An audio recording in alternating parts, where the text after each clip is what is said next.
Have you ever wondered how artificial intelligence is helping solve medical problems? Or how medical research is making it easier to predict your genetic risks for disease? Hi, I'm Kathy Werzer. Tomorrow's Cure, a podcast from Mayo Clinic and PRX, is back for Season 2.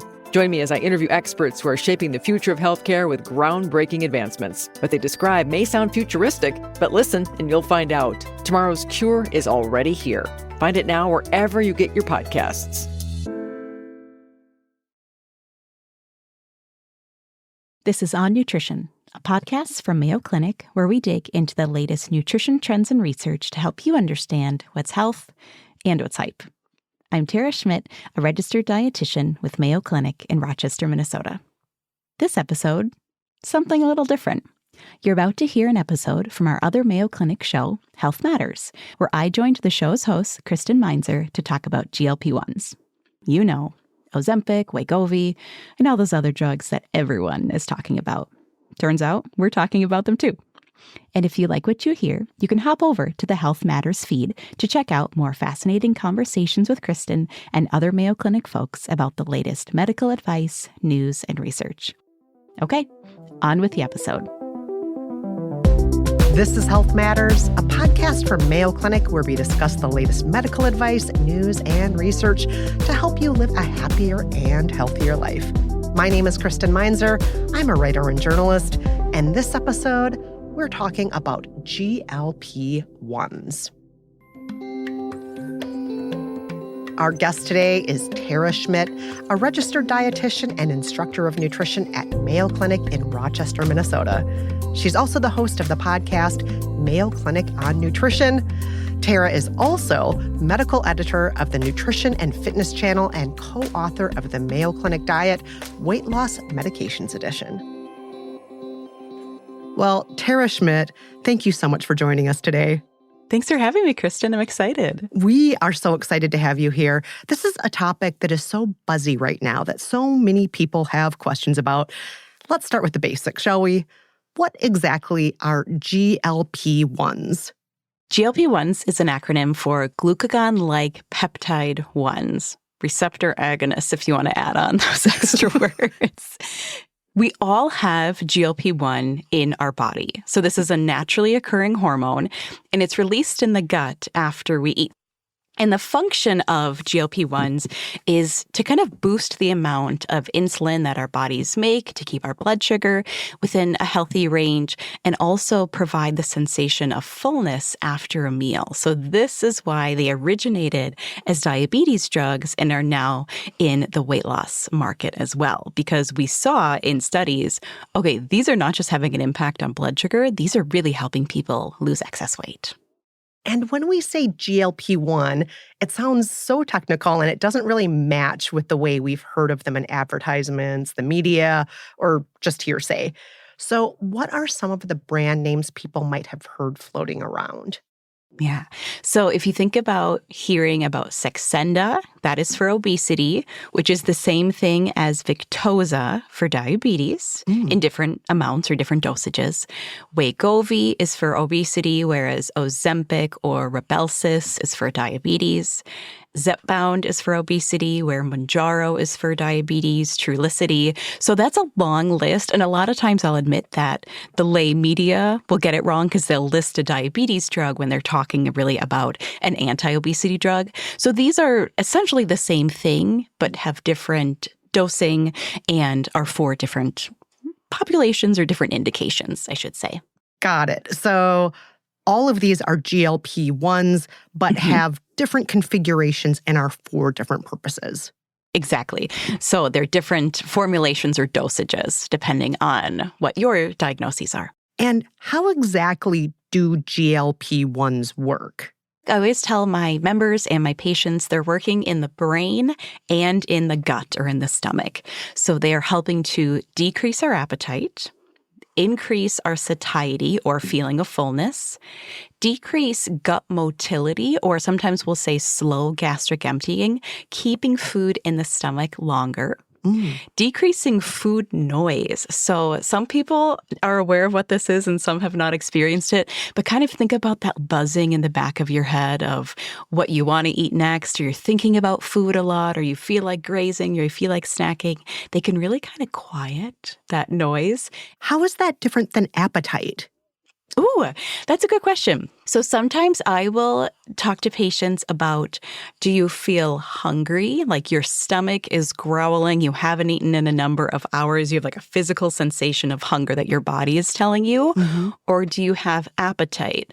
Hey, that donut in the break room sounds pretty good right now. So there is a difference between hunger, which I think is more physiological, and appetite, which I believe is more psychological. So these drugs can really help to decrease kind of the appetite centers in the brain, especially for people who struggle with cravings and even people who struggle with binge eating disorder.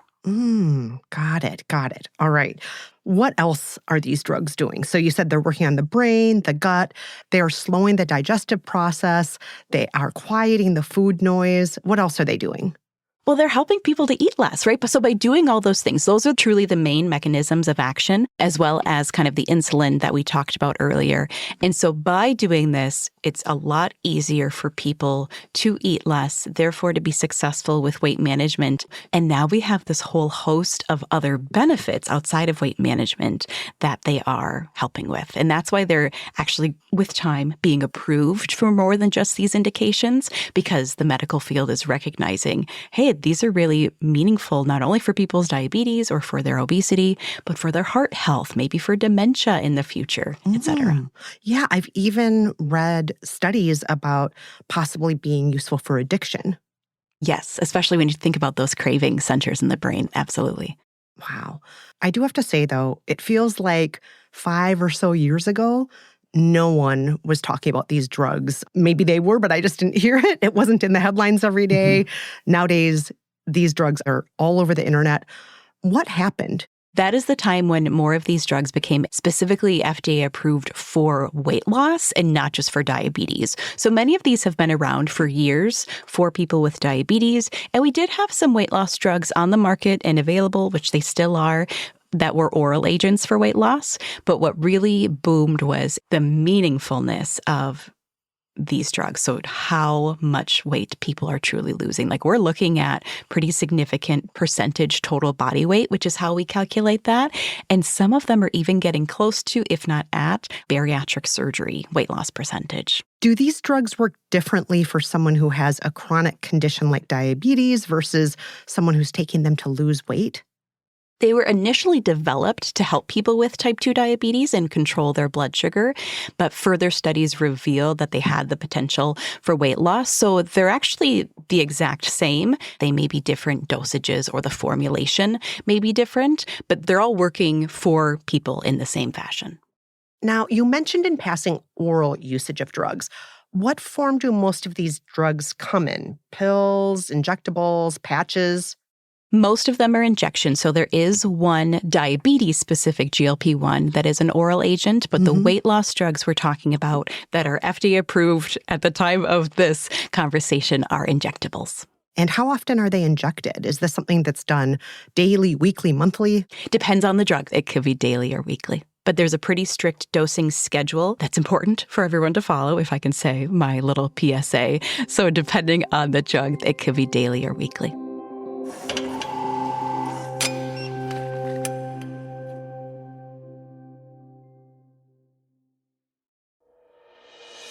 Will drinking orange juice help prevent kidney stones? Is it true you can get rid of bad breath by chewing parsley? Does caffeine improve or worsen a headache? We've all tried a quick fix or two, but for the ultimate guide to at-home treatment, look no further than Mayo Clinic Guide to Home Remedies. Our practical guide offers ways to minimize your risk of disease and injury and prepares you to treat conditions at home until you can see a medical provider.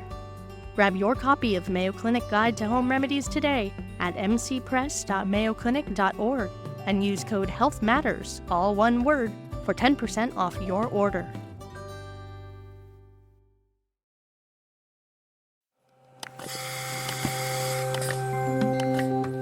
GLP-1s are actually naturally occurring hormones that the body releases after we eat. As drugs, they were initially created to treat diabetes by boosting the amount of insulin the body makes and keeping blood sugar within a healthy range. GLP-1s work in the brain and in the gut to decrease appetite, food noise, and keep food in the stomach longer while increasing satiety. Basically, helping people to eat less overall. As an added benefit, GLP-1s can also help with heart health, addiction, and possibly even dementia. And after the FDA approved them for weight loss, GLP-1s grew in popularity, so now the drug is available in various forms, from Wegovy to Trulicity to Ozempic and more, and can treat diabetes or obesity depending on its configurations and dosages. Most GLP-1s are administered through injections and, depending on the drug, should be taken daily or weekly. Next, let's find out who might benefit from using GLP-1s and who might not be the best fit.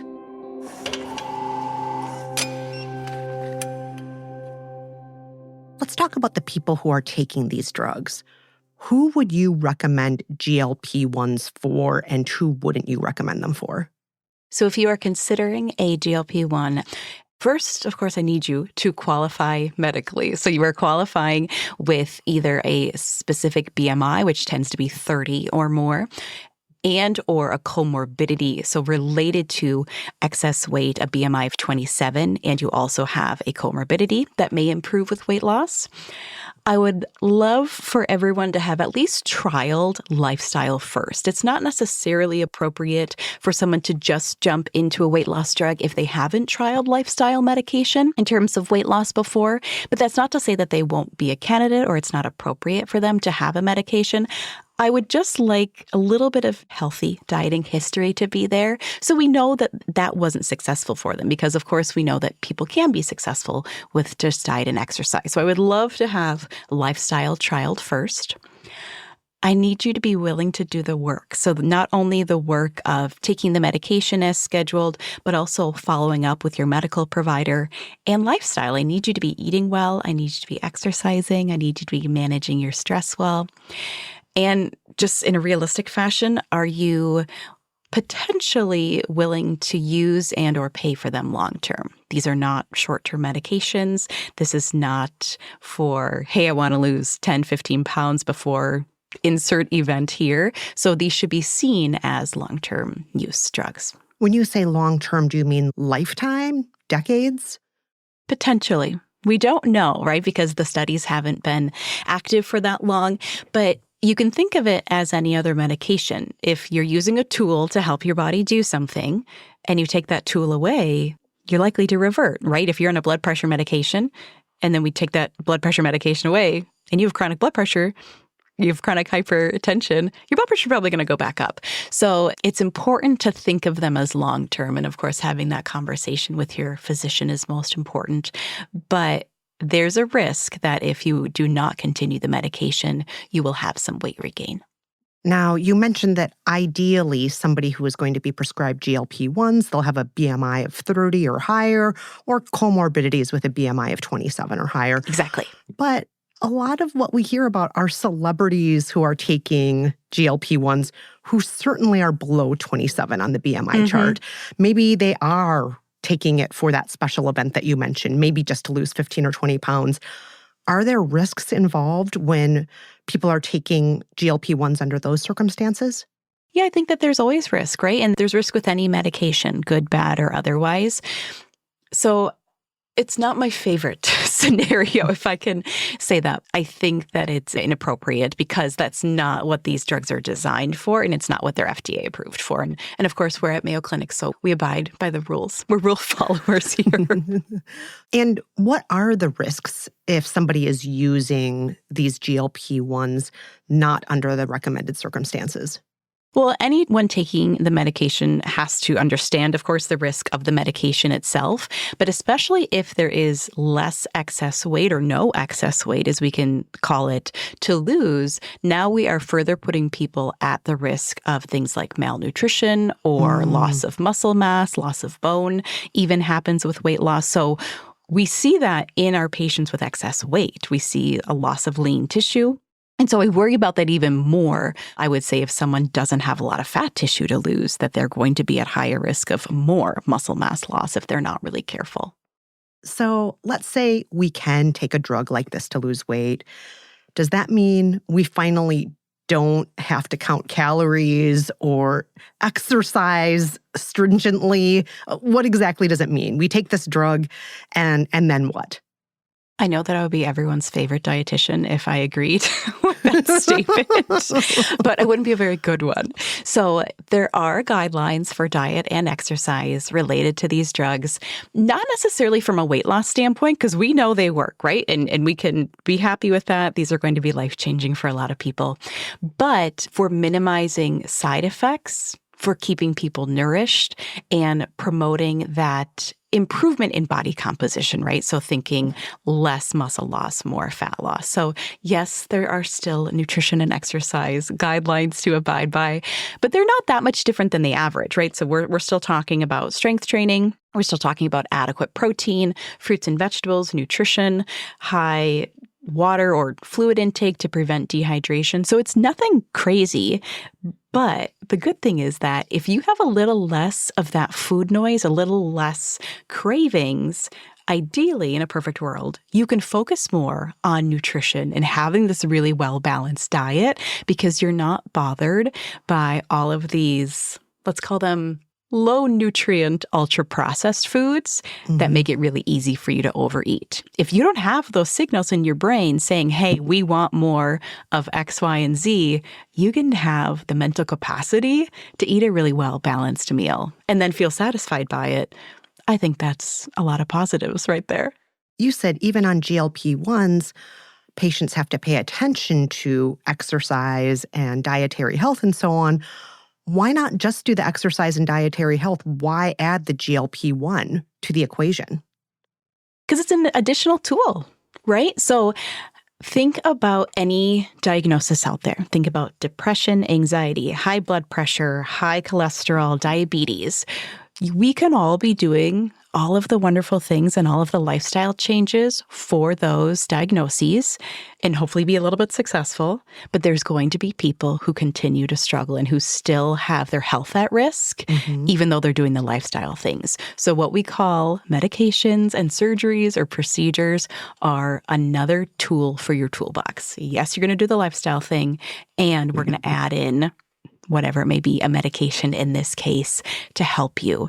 And when we're talking about GLP-1s in the clinic, we're talking about health risk. We're talking about years of someone's life or healthy years of someone's life or keeping their organs healthy. We're not talking about fitting in your prom dress.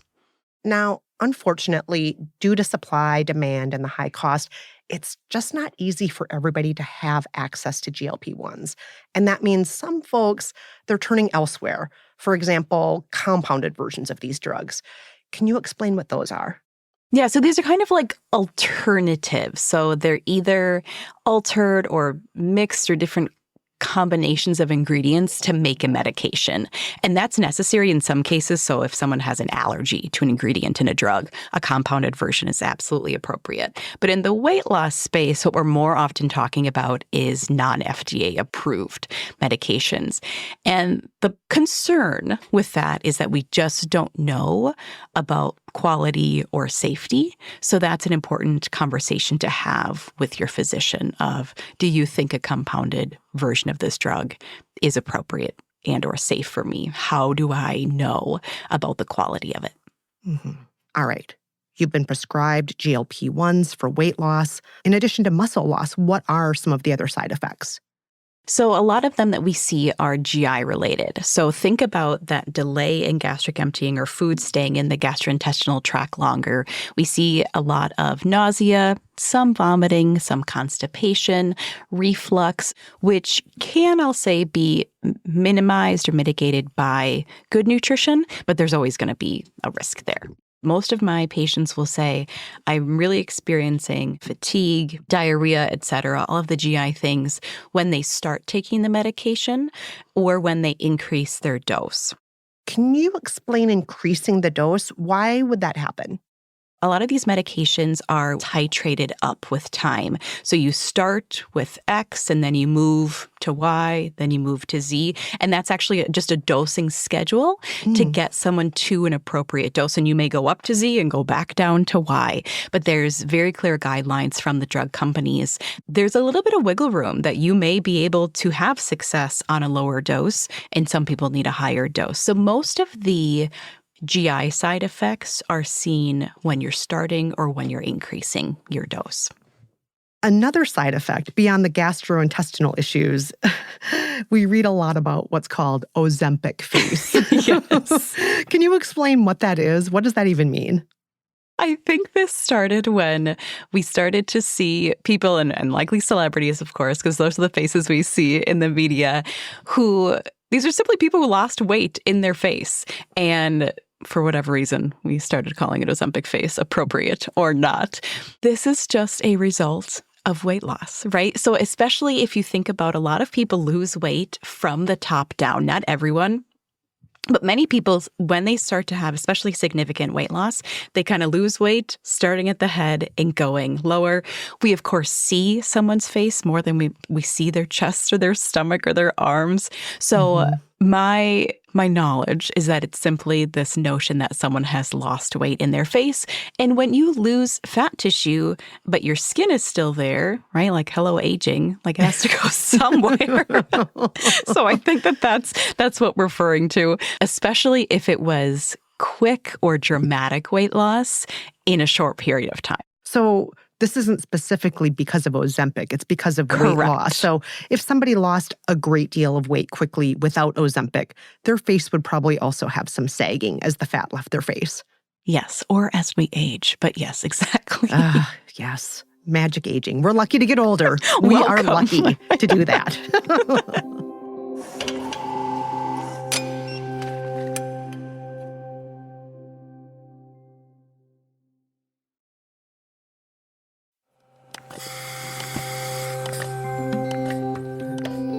Before you go down the GLP-1 route, know that these are not short-term medications. So it's good to trial lifestyle changes and build up a healthy dieting history to see if that approach might work for you first.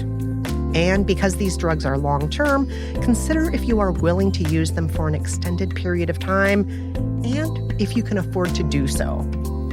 So what are GLP-1s meant for? Up top, it's important to make sure you qualify medically for them. That means having a specific BMI, which tends to be 30 or higher, or a BMI of 27 with another condition that may improve with weight loss. And once you do start using GLP-1s, there's still a lot of work to be done. There are guidelines to follow related to diet, exercise, and managing stress. These are to help with minimizing side effects, keeping people nourished, and promoting improvement in body composition. It's also important to be aware of the possible risks that come with taking GLP-1s. For patients with excess weight, for example, there can be a loss of lean tissue. And for those using GLP-1s for non-intended use, like short-term weight loss, please don't. You could experience malnutrition, loss of muscle mass, and even loss of bone. Lastly, make sure you're using a safe version. Compounded versions of the drug can be good if you have an allergy to a certain ingredient, but they're often not approved by the FDA, so we can't always be sure of their quality or safety. Next, let's look into what GLP-1s can mean for the future of the obesity epidemic.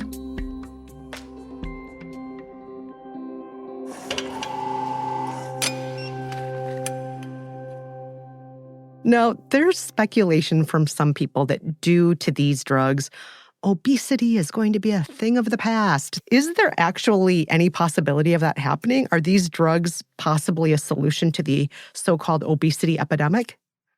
I'm skeptical. And I think that these drugs are going to be absolutely meaningful.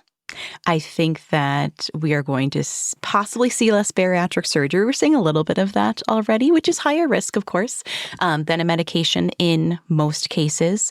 But I'm skeptical that they are a solution because of the food environment that we live in and the rates of obesity continuing to climb in adults and in children, especially. Have you ever seen those pictures or maps of America where they like start out as green and then they just get like more and more and more red because they're representing rates of obesity in the different states? Mm-hmm. Those have never gotten better. They just keep getting scarier and scarier. I think they're put out by the CDC. So we live in a really challenging food environment. You could also even call it an obesogenic environment. We are not half or nearly as active as we used to be as I like sit in my desk right now. I'm not on my treadmill desk because otherwise I couldn't talk to you without losing my breath. We are not doing as much physical work or labor in any way, shape, or form. And our access to food has increased. Our access to highly palatable foods has increased. And we have brilliant food scientists out there making food taste really, really good. A lot of those foods are very, very cheap, and there's a lot of marketing around them, right? Like you've probably never seen a commercial for broccoli before, unfortunately. But I'm seeing lots and lots of advertising for high calorie, low nutrient, highly delicious, some might say addictive things to put in my mouth. Yeah, because we know how to do that. We know how to make foods kind of melt in our mouth. We know that perfect combination of salt and sugar and fat, which is absolutely delicious. Like, have you ever had a cookie before? Right? We know all of these things. And so that just makes our food environment more challenging. Yeah. On top of the food environment, there's also the environment of pharmaceuticals and how accessible they are. We've already talked about GLP-1s not being fully available to everyone. So how can we wipe out an obesity epidemic when a very large percent of the population can't even get their hands on GLP-1s? And their cost is nothing to blink at right now. They're pretty expensive in many, many cases. So the realistic nature of people staying on them and paying for them long term, unless they're fully covered by insurance, is a concern for many. Just to be clear to the listeners who may not know what we mean by a lot of money, we're talking thousands of dollars a year. It's not hundreds of dollars a year. It's many thousands. It's a lot. Yeah, a lot. Now, people who use GLP-1s are often accused of taking the easy way out or, you're just trying to take the shortcut. Why is this backlash so harmful? It reminds me that, and I would like to say this is especially true in women if I can, that we can never get it right. If we have excess weight, we're likely to be shamed. But now I've lost my excess weight and I'm a healthier weight, and now I'm being shamed because I used a tool that was meant to support me in doing exactly that. Like, what's the right answer here, people? So what I like to do is bring up, again, other diagnoses. I don't think people shame people with diabetes for taking metformin or insulin. I do not think people have ever shamed my grandfather for taking high blood pressure medication, right? Or high cholesterol medication, or again, an anti-anxiety or antidepressant. I am not saying that we don't need to also do the lifestyle work that goes into these diagnoses. I think that is hugely important and should be the first line of defense, if that is safe, of course. But I hope that we can look a little bit more outside of just the weight conversation and look at these medications as improving someone's health. So if someone is considering GLP-1s for weight loss, what should they take into account when they're making that decision? Logistically, cost, and just assume that you should know that there may be a cost associated, and with that long-term usage, risk of side effects, which there comes with every drug, and putting in the effort from a nutrition, a psychology, and from an exercise standpoint. And for those who are interested in GLP-1s and now thinking, after listening to our conversation, actually, I might have some reservations, what alternatives should they consider? We should always start with the lowest risk option. And the lowest risk in weight management is diet and exercise. So we like to think of it actually as this pyramid. So if you can think about the bottom or the foundation of the pyramid is healthy eating, exercise, etc. And then as we move up the pyramid, we can talk about maybe some psychology involvement or group classes. We can talk about weight loss medications, then weight loss procedures, and at the very top of the pyramid is weight loss surgery. What we like to tell our patients is that as you move up the pyramid, your percentage or your success with weight loss is likely to go up, right? Surgery outcomes are more significant, of course, than lifestyle, but the risk also goes up. Surgery is a lot more risky than dieting and exercise in most cases. So where are you with that foundation? And do you want to have a conversation about one of the other tools? Or if you want to think about a corny analogy, think about an actual toolbox, and do you have the nutrition down? Do you have the stress management down? Do you have the sleep down? Do you have the exercise down? Do you have the hydration down? So think about all of the things that come into play with managing a healthy lifestyle. And maybe it's your sleep that needs to be addressed. Okay, great. There's a big role in that. There's a connection between excess weight and sleep. So let's get your sleep addressed, or let's get your stress. Or are you wearing your CPAP when you're supposed to be? Do you have nutrition down? Do you have hydration, right? So there's so many things that we don't have to jump to anything. Check the foundation of your lifestyle and see if there's any additional support you need in that realm. And do you have any predictions, Tara, for where GLP-1s or weight loss drugs may be in the future, in the near future or the far future? Yeah, define near. But what we know is that there are many, many studies ongoing. I mentioned that they will not all be injectable moving forward, which may significantly decrease the cost, right? Because now we're not paying for the injectable, the pen, whatever they may be, the device itself. And when we've been talking about most of the GLP-1s today, we were talking about dual agonist. So kind of think about two different parts of the drug that are working. In the future, we will have what's called triple agonists, and these will work even better. So we've got things to look forward to. In all honesty, from a medical standpoint, these are going to be good evolutions. And with time always comes more information.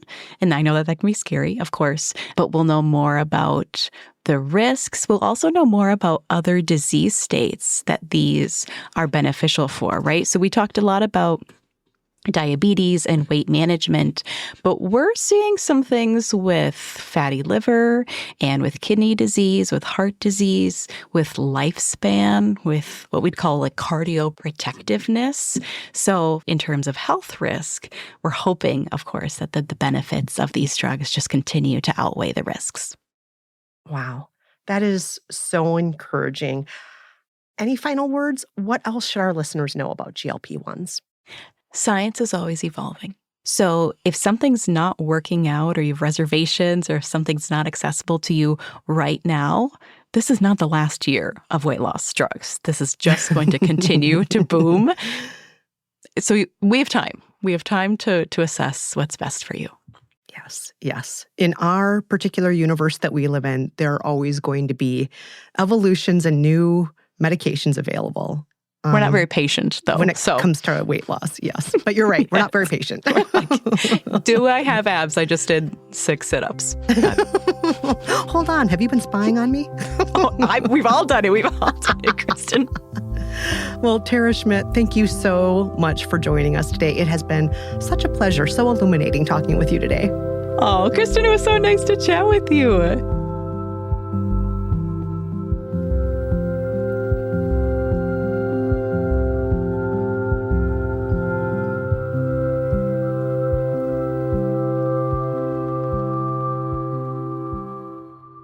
If you're interested in taking GLP-1s, first start with the lowest risk option, diet and exercise. And then address your lifestyle. How's your nutrition? Stress management? How about your sleep and exercise? Are you good on the hydration front? Once those pillars are taken care of, GLP-1s can be an additional tool. So, are GLP-1s our solution to the obesity epidemic? well, they can't fix the food environment that we live in or the increasing rates of obesity in adults and children in our country. On top of that, the drug is expensive and out of many people's reach. That said, they are a really potent tool. GLP-1s are a medication that can improve health the same way diabetics take insulin or people might take antidepressants. We're also learning in what other ways they can help address other health issues like fatty liver, kidney disease, heart disease, and even lifespan. So stay tuned for more updates. Science is always evolving.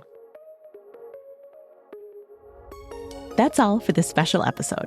But if you've got a question or topic suggestion, you can leave us a voicemail at 507-538-6272. We might even feature your voice on the show. For more On Nutrition episodes and resources, check us out online at mayoclinic.org/onnutrition. And if you found this show helpful, please subscribe and make sure to rate and review us on your podcast app. It really helps others find our show. And if you want more Health Matters episodes and resources, head to mayoclinic.org/Health Matters. Thanks for listening. And until next time, eat well and be well.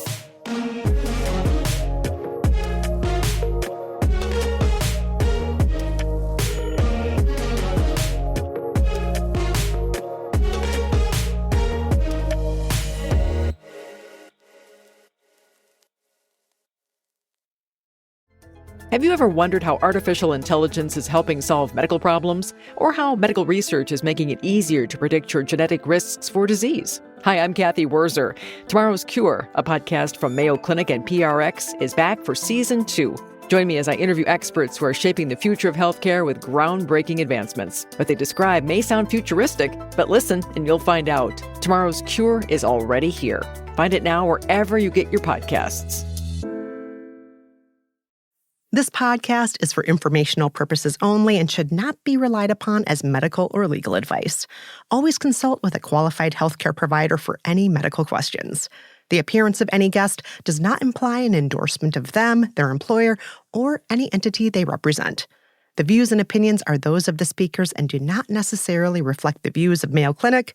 Reference to any product, service, or entity does not constitute an endorsement of or recommendation by Mayo Clinic.